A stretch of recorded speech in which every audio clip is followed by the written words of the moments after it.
Durga jewellers తెలంగాణలో మొట్టమొదటి factory outlet మన కొత్తపేటలో ఫిబ్రవరి 14న గొప్ప శుభారంభం. ఇప్పుడు ఏకంగా ఉత్తరాంధ్రాని 3 కుటుంబాలకు అప్పగించారు. ఒకటి బొత్స కుటుంబం, ఇంకోటి విజయసాయిరెడ్డి కుటుంబం, మూడోది వైవి సుబ్బారెడ్డి కుటుంబం. ఈ 3 కుటుంబాలు ఈరోజు పందికొక్కుల్లాగా ఉత్తరాంధ్ర తింటున్నారు. ఎక్కడ భూమి దొరికితే కాజేస్తారు. పరుపాటున ఒక చెరువు ఉంటే అది కూడా పూడ్చి ఈ రోజు ఈ 3 కుటుంబాలు ఆక్రమిస్తూ మనం చూస్తున్నాం. విశాఖ ఉక్కు ఆంధ్రుల హక్కు. ఆనాడు పెద్దవాళ్ళు పోరాడి విశాఖపట్నానికి ఉక్కు ఫ్యాక్టరీ తీసుకొచ్చారు. ఆ ఉక్కు ఫ్యాక్టరీ వల్ల ఉత్తరాంధ్రలో అనేక మందికి ఉద్యోగాలు ఉపాధి కల్పించింది. ఇప్పుడు ఆ ఉక్కు ఫ్యాక్టరీని ప్రైవేటీకరణకు ప్రయత్నిస్తున్నాడు ఈ జగన్. అందుకే ఉత్తరాంధ్ర ప్రజలకు మేము హామీ ఇస్తున్నాం, విశాఖ ఉక్కు ఫ్యాక్టరీ ప్రైవేటీకరణ జరగకుండా చేసే బాధ్యత మేము తీసుకుంటాం. ఇంకా విజయనగరం జిల్లాకి జగన్ పాదయాత్రలో 50 హామీలు ఇచ్చాడు. దాంట్లో ఏది ఒకటి నిలబెట్టుకోలే. అవన్నీ చదివితే దాదాపు 1 గంట పడుతుంది. కొన్ని ప్రధానమైన హామీలు నేను గుర్తు చేస్తున్నా. భోగాపురం ఎయిర్పోర్ట్ కడతా అన్నాడు, కట్టాడా? లేదు. రామ్ తీర్థం ప్రాజెక్ట్ పూర్తి చేస్తా అన్నాడు, చేయలేదు. గోస్తాని చంపావతి నదుల్ని అనుసంధానం చేస్తా అన్నాడు, చేయలేదు. రాంభద్రాపురం పెద్దగడ్డ ప్రాజెక్ట్ పూర్తి చేస్తా అన్నాడు, అది చేయలేదు.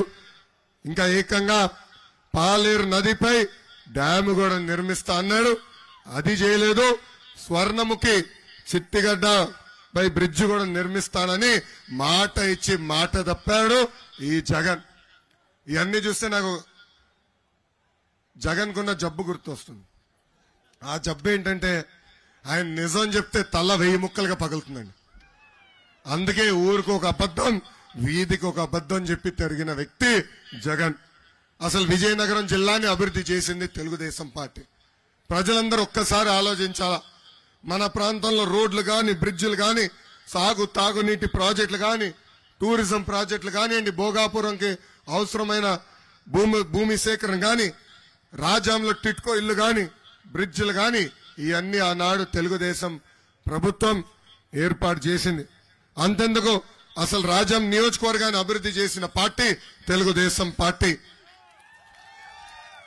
పెద్దలు అడిగినట్టు గతంలోనే మాధవలస ప్రాజెక్ట్ ని ఆనాడు పూర్తి చేశాం. రాజం నియోజకవర్గంలో మళ్లీ తెలుగుదేశం పార్టీని గెలిపించండి, పిల్ల కాలువలతో ప్రతి ఎకరానికి సాగునీరు అందించే బాధ్యత మేము తీసుకుంటాం. గతంలోనే తాగునీరు అందించాం, కానీ పట్టణానికి ఇంకా నీరు అందించాల్సిన అవసరం ఉంది. అది కూడా తప్పనిసరిగా మేము చేస్తాం. గతంలోనే ప్రభుత్వ హాస్పిటల్ ని 100 పడకల హాస్పిటల్ మేము చేశాం. మహిళల జూనియర్ కళాశాల, government degree college, residential college, ITI college, Rythu Bazar. అంతెందుకు నేను మంత్రిగా ఉన్నప్పుడు ఇక్కడ తెలుగుదేశం పార్టీ ఎమ్మెల్యే లేకపోయినా పెద్ద ఎత్తున నిధులు కేటాయించి CC రోడ్లు కూడా ఆనాడు మేము వేస్తాం జరిగింది. కానీ 2019లో ఏం జరిగింది? మళ్ళీ రెండోసారి కంబాల జోగులు గారిని నియోజకవర్గం గెలిపించారు. ఈ నియోజకవర్గానికి ఆయన 2 సార్లు ఎమ్మెల్యేగా గెలిచిన వ్యక్తి. మిమ్మల్ని అడుగుతున్నా, గత 10 సంవత్సరాల్లో మీ జీవితంలో ఏమైనా మార్పు వచ్చిందా? మీ జీవితంలో ఏమైనా మార్పు వచ్చిందా? ఇటుపక్క మీ జీవితంలో మార్పు వచ్చిందా? మీరు ఓటేసింది ఒక్క ఎమ్మెల్యే అవుతే బంపర్ ఆఫర్ వచ్చింది. ఇప్పుడు మీకు 3 ఎమ్మెల్యేలు ఉన్నారు. పక్క నియోజకవర్గాల్లో అయితే నియోజకవర్గానికి కేక్ కోసినట్టు కోసి ఒక్కొక్కరికి ఒక్కొక్క భాగం ఇస్తారు వైకాపా పార్టీ. కానీ మీ దగ్గర మొత్తం నియోజకవర్గం పైన ఇక్కడున్న 3 పడి దోచేస్తున్నారు. ఇది ఎట్లుందంటే నియోజకవర్గ పరిస్థితి, ఏమైనా పని జరగాలంటే ఈ 3 దగ్గరికి వెళ్లి కప్పం కట్టే పరిస్థితికి వచ్చింది. ఒక పక్కన ఎమ్మెల్యే గారు, ఇంకో పక్కన ఎమ్మెల్సీ విక్రాంత్, ఇంకో పక్కన చిన్న శ్రీను.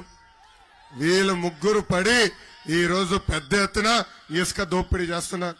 ఈ 3ని సభాముఖంగా అడుగుతున్నా, తెలుగుదేశం పార్టీ అధికారంలో ఉన్నప్పుడు ట్రాక్టర్ ఇసుక 1000 రూపాయలు, ఇప్పుడు అదే ట్రాక్టర్ ఇసుక 5000 రూపాయలు ఎట్లయింది? ఇక్కడున్న నాగావళి నది ఏమి 100 కిలోమీటర్ల దూరం అవులా, పక్కనే ఉంది. ఈ రోజు 5000 రూపాయలు అయిందంటే దానికి కారణం ఇక్కడున్న వీళ్ళు 3. అంతేందుకు రైతులు వాళ్ళ వరి అమ్మాలంటే దాంట్లో కూడా పెద్ద ఎత్తున కుంభకోణం చేశారు వీళ్ళు ముగ్గురు. ఇంకా ఏకంగా జిల్లాలో పంచాయతీరాజ్ జే రామకృష్ణ గారు ఆత్మహత్య చేసుకున్నారు. దానికి కారణం వైకాపా నాయకులు వెళ్ళి ఆయన బెదిరించి ఆయన దగ్గర ఉన్న ఇనుప సిమెంట్ తీసుకెళ్లిపోయారు. తిప్పి ఆయన్నే డబ్బులు కట్టమన్నారు. ఇంకా డబ్బులు కట్టలేక ఈ హెరాస్మెంట్ తట్టుకోలేక ఆయన ఆత్మహత్య చేసుకునే పరిస్థితి ఈ రోజు మనం అందరం చూస్తున్నాం. ఇక్కడున్న ప్రజలందరికీ నేను హామీ ఇస్తున్నా, 2024లో తెలుగుదేశం జనసేన పార్టీ బలపరిచిన అభ్యర్థిని మీరు గెలిపించండి. ఒక పద్ధతి ప్రకారం ఇక్కడ రైతులు పండించిన ధాన్యం మొత్తం కొనుగోలు చేసే బాధ్యత మేము తీసుకుంటాం. తోటపల్లి ప్రాజెక్టుకి అవసరమైన పిల్ల కాలువలు కూడా మేము తవ్వుతాం. ఇంకా రాజ్యం నియోజకవర్గం రోడ్లు ఎంత దారుణంగా ఉన్నాయో నాకే తెలుసు. రోడ్లే లేవు, అద్భుతమైన స్విమ్మింగ్ పూల్లు ఉన్నాయి.